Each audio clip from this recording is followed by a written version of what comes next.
Press మిత్రులందరికీ నమస్కారం. తెలంగాణ సమాజానికి 25 ఏళ్ళుగా నేను సుపరిచితుని. నా 25 సంవత్సరాల రాజకీయ జీవితంలో ఏ బాధ్యతలో ఉన్నా, ఏ పార్టీలో ఉన్నా ఎథికల్గా వాల్యూతో ఉండాలని చెప్పి కోరుకుంటోంది. నేను 2014 జూన్ 2వ తారీఖు నాడు తెలంగాణలో ప్రభుత్వం ఏర్పడిన తర్వాత మొట్టమొదటి ఆర్థిక మంత్రిగా పనిచేసిన. 2018 సెప్టెంబర్ వరకు నేను ఈ రాష్ట్రానికి ఆర్థిక మంత్రిగా పనిచేసిన. తెలంగాణ రాష్ట్రాన్ని సాధించుకున్నది నీళ్ల కోసం, నిధుల కోసం, మా ఉద్యోగాలు మాకు కావాలని చెప్పి సాధించుకున్నాం.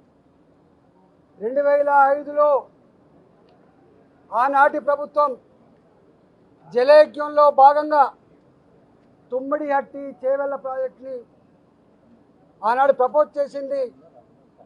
దాని విలువ 2006-7లో దాని విలువ 16,500 కోట్ల రూపాయలు. తుమ్మిడిహట్టి చేవెళ్ల ప్రాజెక్టు. ఆ తదుపరి 4-5 సంవత్సరాల తర్వాత మళ్ళీ అదే ప్రాజెక్టు 38,000 కోట్ల రూపాయలకు పెంచిండ్రు.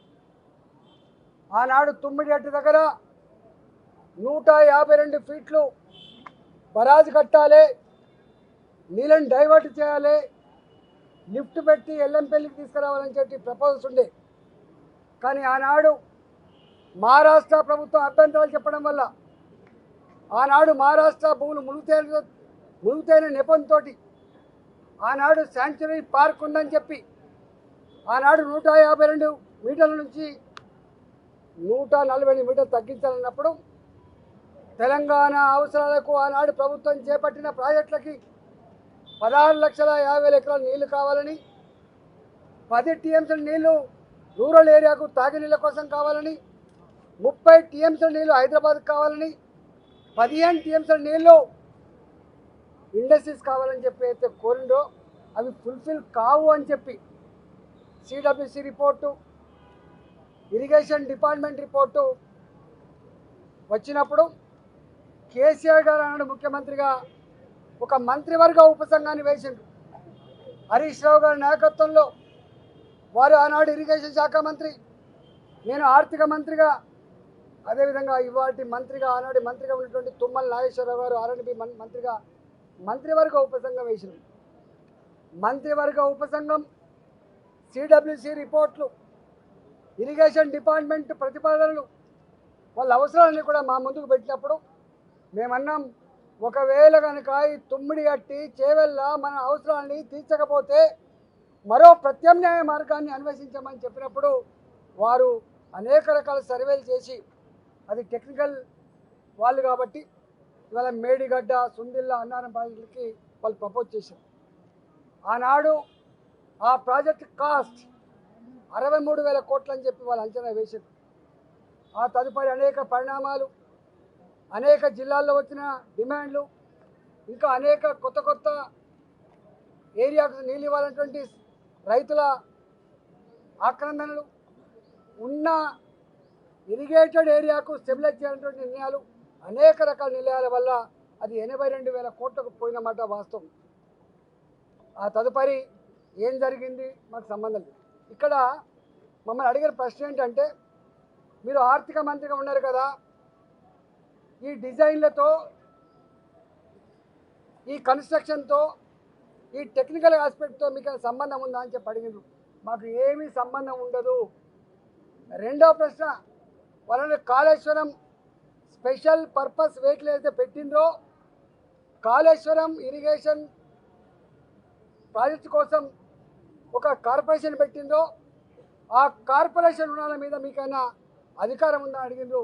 కానీ కార్పొరేషన్ మీద ఆర్థిక డిపార్ట్మెంట్కి, ఆర్థిక మంత్రికి ఏం సంబంధం లేదు. వాళ్ళు ఆనాడు ప్రాజెక్ట్ రిపోర్టు బ్యాంకులకు సబ్మిట్ చేసిండ్రు, డబ్బులు తెచ్చుకున్నారు, వాళ్ళే ఖర్చు పెట్టుకుని తప్ప మాకు సంబంధం లేదు. అసలు ఒక్క మాటలో చెప్పాలంటే ఇరిగేషన్ డిపార్ట్మెంట్కు తోడుగా అనుబంధంగా వాళ్ళ దగ్గరనే ఒక అకౌంట్ డిపార్ట్మెంట్ ఉంటుంది. దానికి ఒక ఆడిట్ డిపార్ట్మెంట్ కూడా ఉంటుంది. ఆ బిల్లులు మంచా చెడా, పనులు అయినాయా కాలేదా, క్వాంటిటీ ఉందా లేదా, క్వాలిటీ ఉందా లేదా, ఇవన్నీ చెక్ చేసుకోవాల్సింది ఆ ఇరిగేషన్ డిపార్ట్మెంట్ నుండి వాళ్ళ అకౌంట్ సెక్షన్, ఆ తదుపరి ఆడిట్ సెక్షన్ మా దగ్గరికి వస్తుంది. కాళేశ్వరం కార్పొరేషన్ కింద ఏ డబ్బులు అయితే ఉండనో వాళ్ళే నేరుగా పే చేసుకునే మాకు సంబంధం లేదు.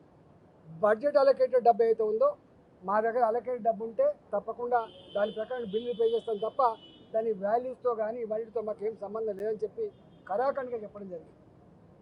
కానీ ఇవాళ ఎంత దుర్మార్గులు అంటే ఈ ఈటల రాజేంద్ర గారు పిలుస్తాను, ఏం పిలుస్తావు, ఏం పిలిచినా ఏముంటుంది.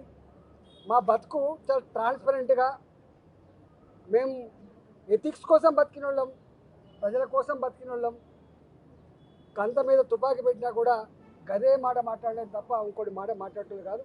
ఇవాళ పిచ్చి కూతలు, కారు కూతలు, ఇలా కుక్కలు లెక్క ఎగబడ్డే మాటలు చూస్తూ ఉంటే బాధ అనిపిస్తూ ఉంది.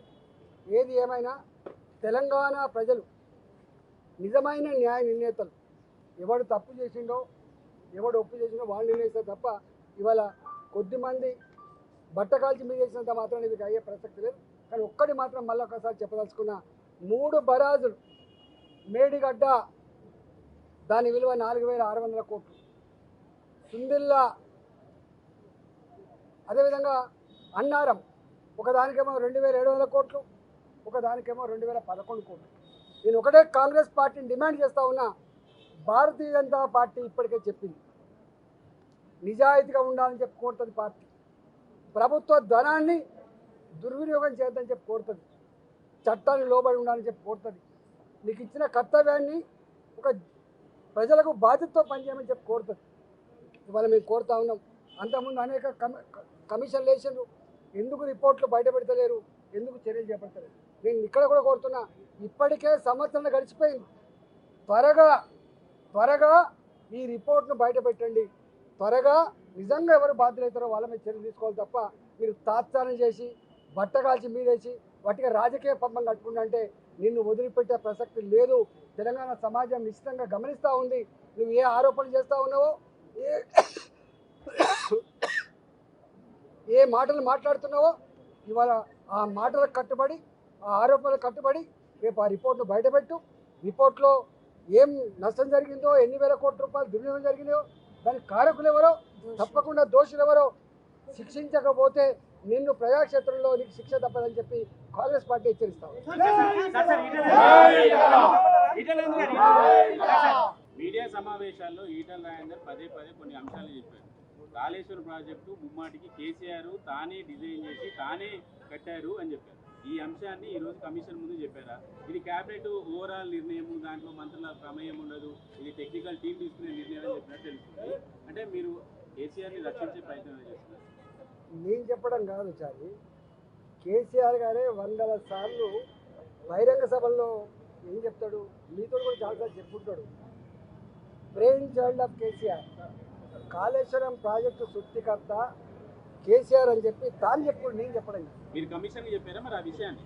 100 సార్లు మీటింగ్లలో, ప్రెస్ మీట్లలో నా మెదడు కరిగించుకొని కష్టపడి అనేక రకాల సర్వే చేసిన చెప్పి ఆయన చెప్తున్నాడు. కమిషన్ ముందు వెళ్ళినప్పుడు మాత్రము ఇది కేబినెట్ నిర్ణయము, టెక్నికల్ స్టాఫ్ తీసుకుంటది, మాకు రాజకీయ నాయకులకు సంబంధం లేదంటే ఒక రకంగా మీరు కేసీఆర్ ని బయటపడే ప్రయత్నమే కదా. మీకు తప్పుడు అర్థమవుతుంది, నేను ఆలోచన తక్కువ చేస్తున్నాను. నేను అన్న మాట ఏంటంటే, ఆలోచన ప్రాజెక్టు కట్టాలనే ఆలోచన ప్రభుత్వం తీసుకున్నది. టెక్నికల్ కమిటీ తుమ్మిడిహట్టి దగ్గర కట్టదని చెప్పింది. దానికి నిర్ణయం తీసుకున్న వ్యక్తి మొట్టమొదటిగా కేసీఆర్ ఈజ్ బాస్, మొత్తం క్యాబినెట్ బాస్ కేసీఆర్, రాష్ట్ర ముఖ్యమంత్రి కేసీఆర్. దానికోసం కమిటీ వేసిండు. కానీ అంతిమంగా నిర్ణయం అమలేది నా బ్రెయిన్ చైల్డ్ కాబట్టి అమలు చేస్తా అని చెప్తే ఒక్కడివే అమలు చేస్తే అది కాదు. దాని క్యాబినెట్ మొత్తం ఆమోదిస్తే మాత్రమే అది కన్స్ట్రక్షన్ అవుతుంది తప్ప ఒక కేసీఆర్ ఆమోదించిన పద్ధతి ఉండదు.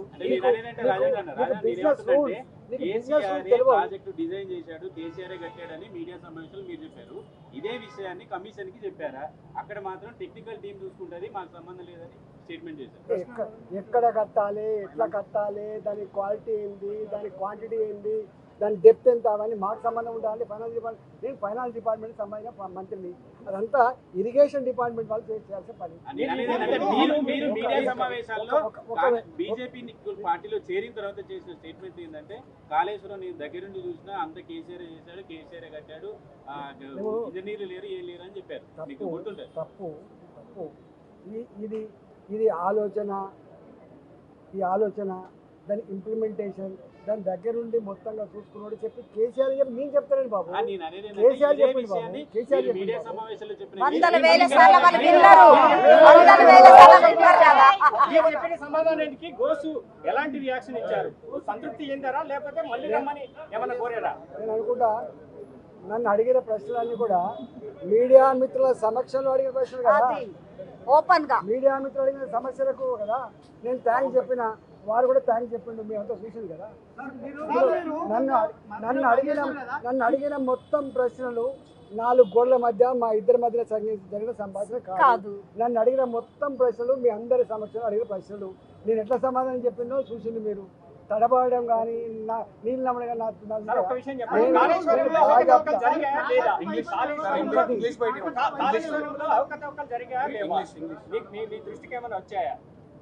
నేను ఏమంటున్నా, ఘోష్ గారి కమిటీ ఈ అనేక వందల మంది ఇంజనీర్లతో వాళ్ళు సమావేశమయ్యారు.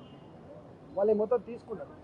వారికి ఒక్కటి అర్థమైపోయింది, ఇవి ఇంజనీర్లను ఎవరు ఆదేశించిండ్రు నీళ్ళు స్టాక్ పెట్టమని, ఇంజనీర్లు ఎవరు ఆదేశించిండ్రు ఇట్లా కట్టమని, ఇంజనీర్లు ఎవరు ఆదేశించిండ్రు ఇంత తొందరగా కట్టమని చెప్పి వాళ్ళ దగ్గర ఉన్నాయి.